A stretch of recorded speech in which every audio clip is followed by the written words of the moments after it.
Shalom sahabat yang baik hati, salam sehat selalu bagi kita semuanya. Marilah kita bersatu di dalam doa. Allah Bapa dalam Yesus Kristus, terima kasih Tuhan untuk segala kebaikan-Mu di dalam kehidupan kami. Saat ini kami hendak merenungkan firman-Mu ya Tuhan.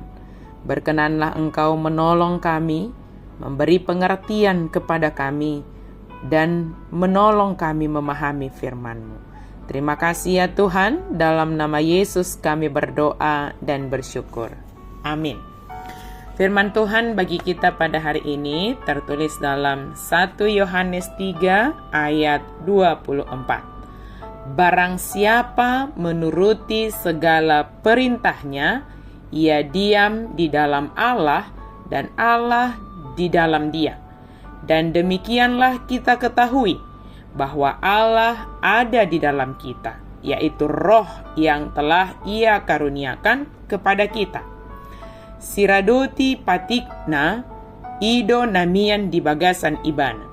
Jala debata di bagasan ibana. Jala sianodo taboto naumian ibana di bagasan hita. Siatodii nani lehonai tuhita. Kita diam di dalam Allah dan Allah di dalam kita.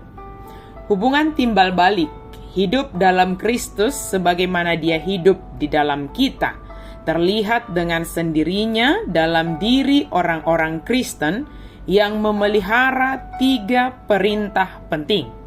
Yang pertama, percaya kepada Kristus. Yang kedua, mengasihi saudara seiman. Dan yang ketiga, menjalani kehidupan yang benar secara moral. Roh Kudus hadir bukan hanya secara dalam hal-hal rohani, tetapi juga dalam hal-hal praktis dalam kehidupan kita sehari-hari.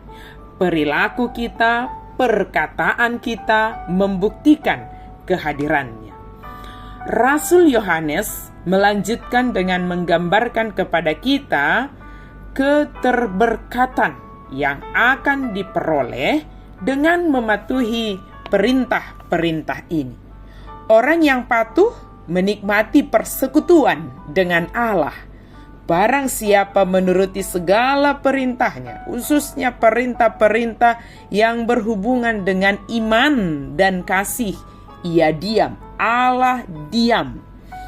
Dan kita diam di dalam Allah dan Allah di dalam kita. Sebelumnya, jika membaca dan merenungkan ulang seluruh teks dan konteks 1 Yohanes 3, kita seperti kembali ditarik secara spiritual, secara iman dalam Kristus yang penuh kasih untuk mulai melakukan apa yang benar dan mulai mengasihi saudara dan semua orang di dalam Kristus. Kasih menjadi indikator keselamatan di dalam diri seseorang.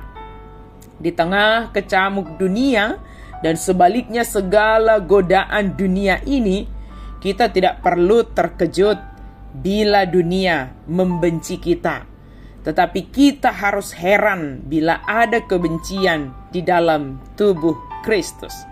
Kebencian dapat ditunjukkan secara aktif maupun pasif. Di mata Allah, membenci saudara sama dengan membunuh dia di dalam hati.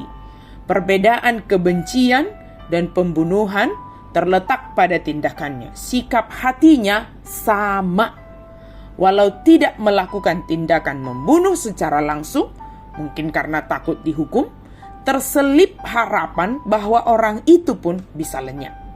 Penolakan terhadap seseorang juga berarti memperlakukan orang itu seolah-olah dia telah mati. Mereka yang menyatakan diri sebagai Kristen harus saling mengasihi. Ini bukan tugas, ini bukti kekristenan sejati. Di mana tidak ada kasih, di situ iman mati.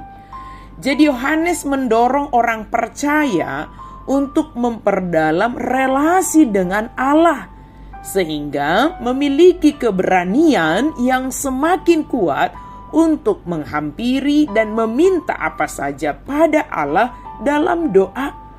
Kita diam di dalam Allah melalui hubungan yang membahagiakan dengannya, dan melalui kesatuan rohani dengannya, melalui anaknya, dan melalui pergaulan yang kudus dengannya.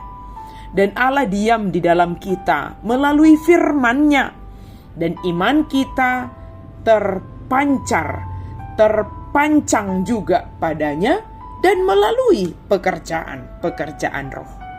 Yohanes 14 ayat 15. Jika kamu mengasihi aku, kamu akan menuruti segala perintahku. Sahabat yang baik hati, mari tunjukkan bahwa Kristus tinggal di dalam kita dan kita ada di dalam Kristus melalui hati yang bersih dari kebencian, melalui pikiran yang bersih dari segala yang tidak baik, dan melalui perkataan kata-kata yang membangun, kata-kata yang positif, dan tindakan yang benar. Amin. Mari kita berdoa. Terima kasih Tuhan untuk firman. Hari ini kami sungguh bersyukur Engkau menyatakan bahwa Engkau mau tinggal di dalam kami, dan kami tinggal di dalam Engkau. Di situ Tuhan, kami dimampukan menuruti segala perintah-Mu. Biarlah Roh-Mu berkuasa atas kami. Biarlah Roh-Mu menjadi pengendali atas hati dan pikiran kami, sehingga setiap perkataan, setiap tindakan kami adalah karena Roh Kudus yang berkuasa dan mengendalikan kami. Mampukan kami ya Tuhan, untuk senantiasa setia tinggal di dalam-Mu, ya Yesus Kristus, setia melakukan perintah-Mu. Sebab itu adalah bukti nyata kami mengasihi Engkau. Dalam nama Yesus kami berdoa dan bersyukur. Amin.